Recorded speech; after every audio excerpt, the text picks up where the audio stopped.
कवित्व बरवे रसिकत्व, रसिकत्व बरवे परतत्व, स्पर्शो जैसा।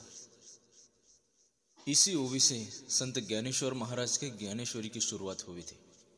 कहने का मतलब जहाँ भाषा काव्य से स्पर्शित होती है और भाषाओं को प्रेक्षकों का स्नेह मिलता है, वहाँ पर सर्वोच्च परमात्मा का संचार होता है। जिस मिट्टी से माउली के शब्दों की उत्पत्ति हुई, जिस मिट्टी ने ईश्वर का ज्ञान प्राशन किया, जिस मिट्टी ने ज्ञान के कुंभ को पचा लिया, जिस मिट्टी में छत्रपति शिवाजी महाराज के पदचिन्ह उठे, जिस मिट्टी पर छत्रपति संभाजी महाराज का अंतिम खून चढ़ा, जिस मिट्टी ने सह्याद्री के घाटी के घोड़ों के खुरों की आवाज अपने कानों में याद रखी, जिस मिट्टी ने देश के लिए मर मिटने वाला खूबसूरत नजारा देखा, उस मिट्टी में भगवान के आलंदी में खड़े होकर आज हार्दिक आनंद हो रहा है। स्वराज ग्रुप आयोजित नरसिंह श्री छत्रपति शिवाजी महाराज के जन्मदिन के अवसर पर उपस्थित आप सभी को प्रणाम।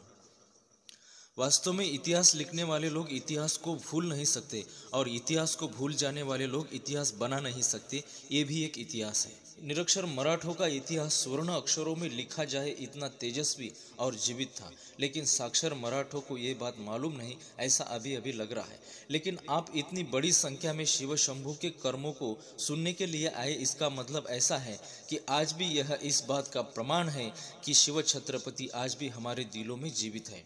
यदि आप इस मिट्टी का एक गांठ अपने हाथ में लेकर पानी में फेंक दे, उस पानी पर आने वाला तवांग उस माउलों का खून का होगा जिन्होंने इस मिट्टी के लिए खर्च किया था। यह अकारण नहीं है कि आसपास की सह्याद्री की ऊंचाई बढ़ गई है। इस सह्याद्री के चरण में बहुत सारे मराठों ने खुद को दफन कर दिया, तब जाके यह सह्याद्री पर्वत आसमान से मुकाबला करने लगा। इस सह्याद्री की सैर करना कोई ऐरो गैरो का काम नहीं। इस सह्याद्री की सैर सब तीनों ही कर सकते हैं। पहला शेर, दूसरा तूफान और तीसरे मराठे। इस सह्याद्री की कोप में किस बुजदिल का जन्म हुआ ही नहीं। यहाँ पे जन्मे एक तो शिवराय, नहीं तो शंभूराजे। 350 वर्षों की याद आज भी आती है और अपने बदन पर रोमांच उठते हैं। कहीं दूर से ऐसा आवाज आता है छत्रपति शिवाजी महाराज की, और हमको मालूम भी नहीं होता कि अपने होठों से जय कब बाहर निकला। ऐसा लगता है कि आज भी अपने खून के हर एक बूंद में वो शिव छत्रपति जीवित है। इस मिट्टी में पैदा हुआ हर एक बच्चा, वो पैदा होते ही ये मिट्टी उसके माथे पर शिवाजी ये नाम लिखकर ही जन्म देती है। तो ऐसी जादू इस राजा की है। ऐसा क्या निर्माण किया होगा इस राजा ने, ऐसा क्या किया होगा इस राजा ने। गुजरे 350 सालों के बाद भी जिस राजा का नाम सुनकर मन में रोमांच उठते हैं, गुजरे हुए 350 सालों के बाद भी जिस राजा का नाम लेते ही दिलों में एक प्रेरणा स्रोत निर्माण होता है, तो खुद शिव छत्रपति के गोद में पैदा होने वाला संभाजी राजा कैसा होगा, कैसा बड़ा होगा, कैसा खड़ा होगा, कैसा खेला हुआ होगा, कैसा खड़ा हुआ होगा, कैसा होगा शौर्य, कैसा होगा धैर्य, कैसा होगा साहस, कैसा होगा पराक्रम, कैसा होगा स्वाभिमान, कैसा होगा अभिमान, कैसा होगा नेतृत्व, कर्तृत्व, व्यक्तित्व, कैसा होगा संभाजी। पर जब मैं किसी अनपढ़ गवार आदमी को पूछता हूँ कि संभाजी राजा कैसा था, तब वह सिर्फ दो लफ्जों में जवाब देता है, संभाजी राजा रगेल था और संभाजी राजा रंगीला था।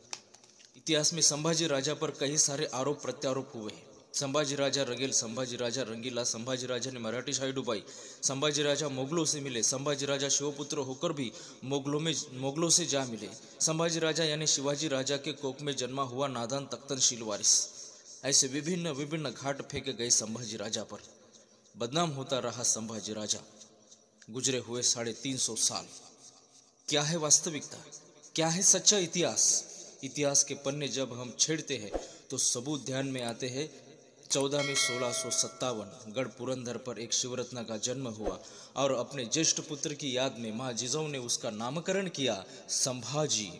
देखते ही देखते संभाजी राजा के बचपन के पन्ने बढ़ने लगे। संभाजी राजा की उम्र हो गई 2 साल 3 महीने और उसी समय नियति ने गलती की। उसके माथे पर का मातृत्व का छत्र खो गया। माँ साहेब सहीबाई का निधन हुआ। दूसरी ओर पिता शिवाजी अपने पीठ पर मौत को लेकर लगातार दौड़ रहे हैं। पिता की छत्र छाया हिस्से में कैसे आएगी, लेकिन उसी वक्त सामने आई माँ जिजाऊ। इस जिजाऊ में दूसरा शिवाजी निर्माण करने का सामर्थ्य निश्चित है और माँ जिजाऊ नाम के चलते फिरते विश्वविद्यालय में संभाजी राजा की शिक्षा शुरू हुई। संभाजी राजा चलना फिरना सीखे, संभाजी राजा लिखना पढ़ना सीखे। देखते ही देखते विभिन्न विद्या, विभिन्न गुण उन्होंने आत्मसात किए। एक नहीं, दो नहीं, तीन नहीं, करीबन 16 भाषाएं संभाजी राजा को आने लगे। मराठी आती है, पाली आती है, हिब्रू आती है, मलयाली आती है, फारसी आती है, तेलुगु आती है, कन्नड़ आती है, संस्कृत भी संभाजी राजा को आती है। धर्मशास्त्र, नीतिशास्त्र, प्रमाण शास्त्र, अर्थशास्त्र पर संभाजी राजा का बड़ा प्रभाव था। सिर्फ बुद्धि का गुण नहीं तो काव्य गुण भी उन्होंने संपादन किया।